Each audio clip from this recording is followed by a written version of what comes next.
Primeiro livro de Samuel, capítulo 15, versículo 22.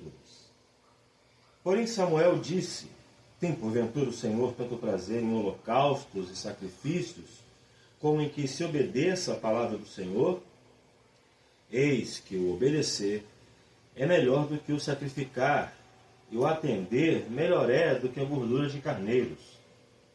O texto que acabei de ler é um texto quando o rei Saul desobedece uma ordem direta de Deus em destruir todos os amalequitas, inclusive aquilo que eles possuíam, e na desculpa de oferecer um sacrifício a Deus, Saul desobedece e traz então gado para o holocausto. E Samuel então repreende-o, dizendo que o Senhor tinha mais prazer em que se obedecesse a sua palavra do que na oferta de sacrifício. Um outro texto que eu gostaria de ler é o que está no Evangelho de Jesus Cristo, nosso Salvador, segundo o relato de Mateus, capítulo 15, versículo 9.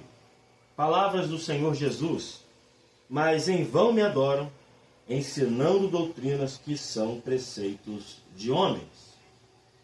No vídeo de hoje eu gostaria de falar sobre algo que tenho observado em muitas igrejas e visto que parece que se tornou uma prática comum, que é a prática de se fazer danças no culto. Sejam com o nome que forem dar, danças proféticas ou coreografia, etc. E isso tem virado uma moda na maioria das igrejas. A grande questão é, no culto a Deus, vale isso? Quando os textos do Antigo Testamento, e só no Antigo Testamento, dizem que Davi dançou, que Miriam dançou, ou louvar o Senhor com danças, como está nos Salmos, são no contexto de culto solene, no contexto de culto no templo, no contexto de culto na sinagoga e hoje no contexto da igreja? Bem, nós ouvimos muitos pastores desses movimentos neopentecostais defendendo essa prática e usando textos fora de contexto para poder então embasar essa prática. Porém, qualquer pessoa com o mínimo de conhecimento bíblico sabe que isso não é uma prática neotestamentária. Não é uma prática nem do Antigo Testamento, porque não se dançava no templo.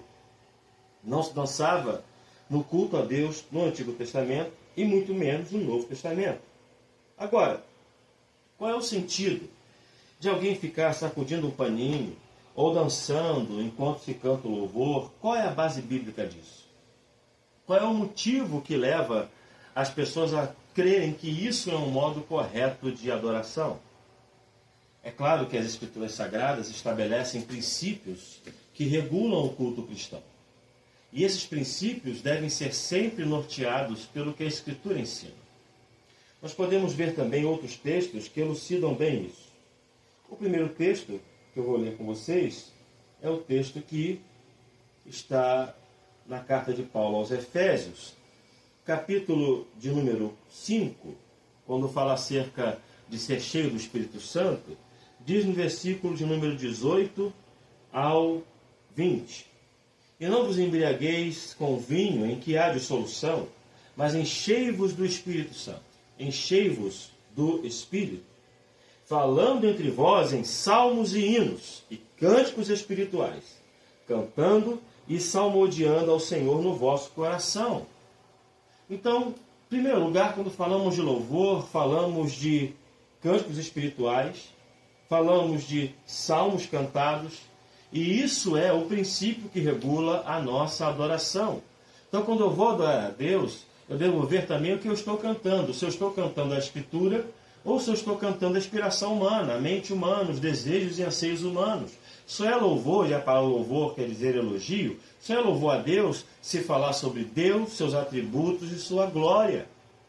Um outro texto também que podemos utilizar está na primeira carta do apóstolo Paulo aos Coríntios, capítulo de número 14, acerca da ordem do culto. Versículo 26, palavras do apóstolo Paulo, inspirado pelo Espírito Santo, diz: que fareis, pois, irmãos, quando vos ajuntais, cada um de vós tem salmo, lembra o salmo que nós lemos agora em Efésios? Tem doutrina, tem revelação, tem língua, tem interpretação, faça-se tudo para a edificação. O culto a Deus, em sua basicalidade, é oração, leitura das Escrituras, cânticos espirituais, pregação e ministração dos sacramentos. O que passa disso é fogo estranho. O que passa disso é invenção dos homens. O que passa disso não é verdade do Evangelho. E com isso nós temos aí cultos inchados, cultos carregados de coisas humanas, de estratégias humanas, que não glorificam em nada a Deus. Está difícil a cada dia que passa. Está difícil nós procurarmos igrejas bíblicas nos dias de hoje, porque as pessoas estão mais interessadas em alimentar o seu ego, em inventar meios de se sentirem bem, do que prestar a Deus um culto solene, verdadeiro e de acordo com a sua palavra. Que Deus permita que no dia de hoje nós prestemos o nosso culto racional, como diz Romanos 12, a Deus, um culto de acordo com a Escritura, seguindo o seu princípio regulador.